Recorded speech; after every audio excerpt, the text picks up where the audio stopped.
बोल पुरुषोत्तम भगवान की जय। शुरू करो भाई। वही चढ़ा के वही चढ़ा।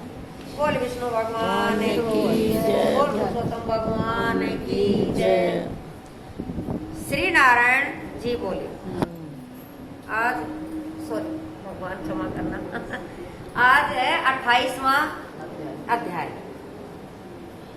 श्री सूत जी बोले उन वचनों को सुनकर चित्रगुप्त बोले यह प्रथम लोक में बड़ा, इसीलिए पहले यह प्रेत बने, बाद में बानर और उसके अनंतर में अनेकों नरकों को भोगने का दुख। कल था बांदर, जो बानर था वो 3 दिन स्नान करने का उसका जो बताया था उसके बारे में बता रहे। इस प्रकार चित्रगुप्त से दूतों को आज्ञा दी। दूतों ने उस ब्राह्मण को मारते हुए प्रेत योनि में पटक दिया। यानी बंदर जो था पिछले जन्म में ब्राह्मण था, इसीलिए उसको ये जोड़ी मिली बंदर की। तो उसी के बारे में बता रहे हैं भगवान नारायण।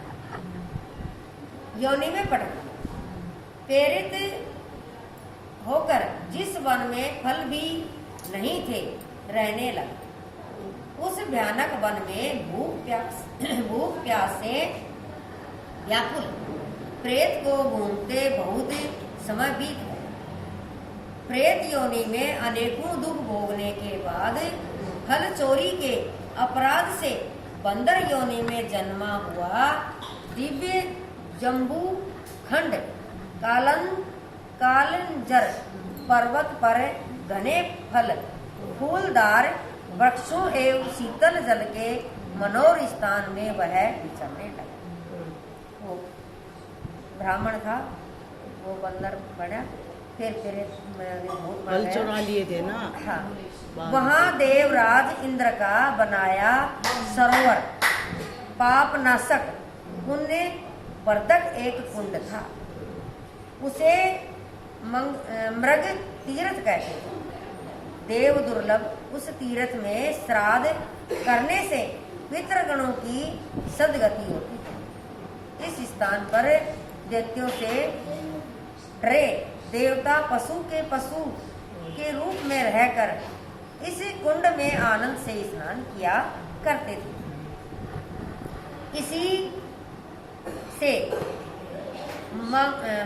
मृग तीर्थ कहने लगे, इसीलिए उसको मृग तीर्थ कहने लगे। उस विप्र को बानर शरीर से इस तीर्थ में रहना पड़ा। नारद जी बोले त्रिलोक को पवित्र करने वाली इस तीर्थ में यह पाप दुष्ट बानर कैसे निवास कर पाया। सूत जी बोले इस प्रकार नारद के वचन सुनकर प्रसन्न होकर सत्कार करते श्री नारायण जी बोले हे नारद, पूरा समय मैं चित्रकुंडल नाम का एक वैश्या था। उसकी पतिव्रता तारका नाम की पत्नी थी। वे दोनों पुरुषोत्तम के भक्त थे। उन्होंने पुरुषोत्तम मास का व्रत किया। चित्रकुंडल ने स्त्री के साथ प्रसन्नता पूर्वक व्रत की समाप्ति पर श्राद्ध के साथ उद्यापन किया। देवांग जानने वाले संपत्ति ब्राह्मण उद्यापन विधि पूरा कराने को बुलाए। हे नारद, पैसे का लोभी ब्राह्मण भी वहां पहुंचा। उद्यापन विधि पूरी हो जाने पर चित्रकुंडल ने सपत्निक ब्राह्मणों को खूब दान दक्षिणा देकर प्रसन्न किया तथा उनके प्रसन्न होने पर भूयसी दक्षिणा भी ब्राह्मण को दक्षिणा लेकर प्रसन्न हो घर चले। किंतु वह लोभी ब्राह्मण ठहरा रहा तथा रोता हुआ आगे बढ़कर विनय पूर्वक गदगद कंठ से बोला हे वैश्य श्रेष्ठ चित्रकुंडल, यह पुरुषोत्तम मास धन्य है, जिसकी सेवा करने से इस लोक तथा परलोक के सुख की प्राप्ति होती है। आप मद भगवत हैं, आप भगवत पद भगवत भगत हैं।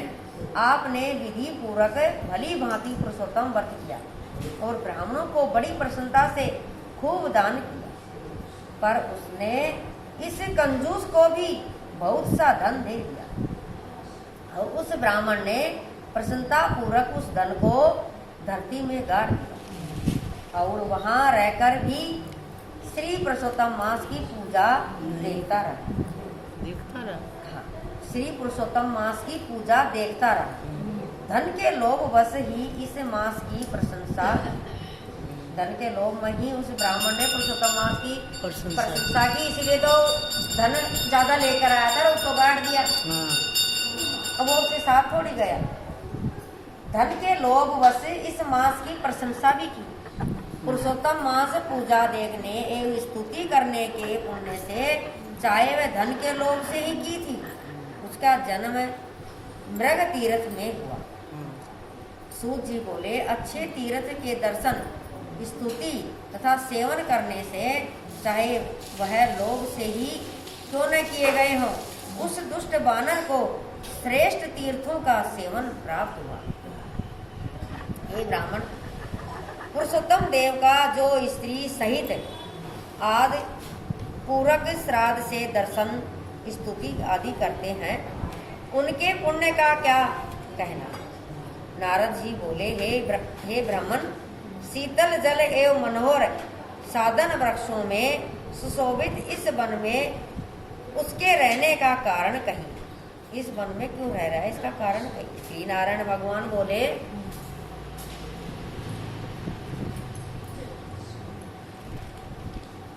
हे नारद जी, जब दशरथ पुत्र श्री राम ने समुद्र पर पुल बांधकर रावण को मारा था, विभीषण को छोड़कर जब राक्षसों के मारे जाने पर श्री राम जी ने अग्नि परीक्षा पर श्री जानकी जी को स्वीकार किया, उस समय ब्रह्मा जी, शंकर जी, इंद्र आदि देवताओं ने रावण वध से प्रसन्न होकर श्री राम जी से वर मांगने को कहा। तब भक्तों को अभय करने वाले श्री राम जी बोले, हे देवताओं, यदि आप इस समय वर देना चाहते हैं तो सुनिए। इस युद्ध में जो राक्षसों के हाथों बानर मरे हैं, उन्हें अमृत वर्षा करके जीवन प्रदान करें। देखे रामचंद्र के साथ की कथा है ये। रामचंद्र जी जब वन में गए थे तो रामचंद्र का युद्ध तो वहाँ पर राक्षस मरे थे, राक्षस और बानर दोनों ही मरे थे। तब देवताओं ने कहा कि भगवान राम से क्या आप वर मांगो। तब उन्होंने कहा कि भगवान, अगर आप देना ही चाहते हो तो ये ऐसा वर दीजिए कि ये सारे जीवित हो। वह सब बानर सोकर उठ के समान उस रामचंद्र तीर्थ में दिखने लगे।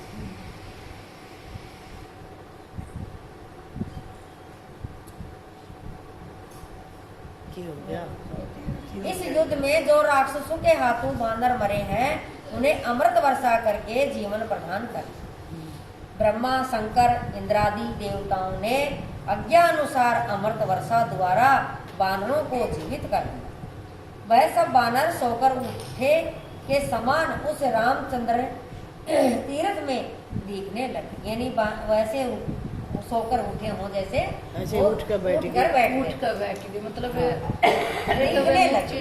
तब सतनिक बानरों ने श्री राम को पुष्प विमान में बैठे सब ओर से घेर दिया। तब प्रसन्न मुख कमल सदृश सपति के श्री रामचंद्र जी बोले कि हे सुग्रीव, हनुमान आदि मित्रों, आप सबने मित्रता का कार्य पूर्ण किया। अब आप इन सब बानरों को आज्ञा दे कि यह सब प्रसन्नता पूर्वक अपने अपने घर को चले। मेरी बड़ी उम्र वाले बानर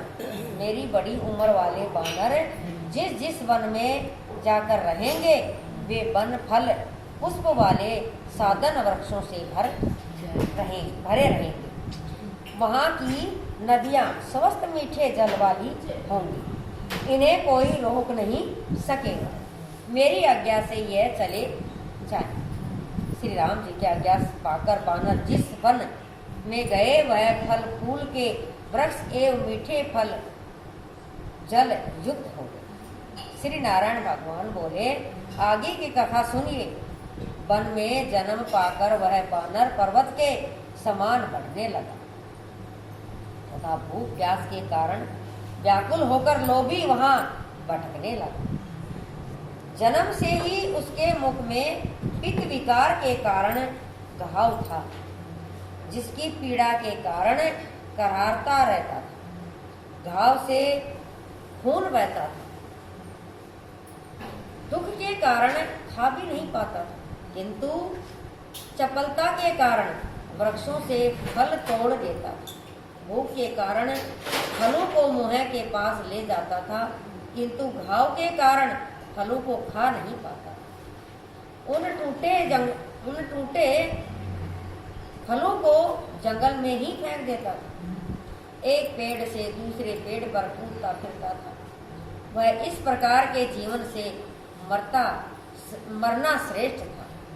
एक बार वह पेड़ पर से पृथ्वी पर गिर पड़ा और दुखी होकर चीखने लगा। उसके अंग अंग टूट गए। शरीर शीतल तथा भूख से व्याकुल था। मुंह में घाव का दुख था। मुंह में घाव हो गया। मुंह में घाव, दांत भी टूट गए थे। यह सब देव के दिए दुख कहे या अपने पूरे जन्म का कर्म फल की कहे, यानी भगवान का दिया हुआ कहे अपना जन्म की को पूर्व जन्म का कर्म फल से वह दुखी था।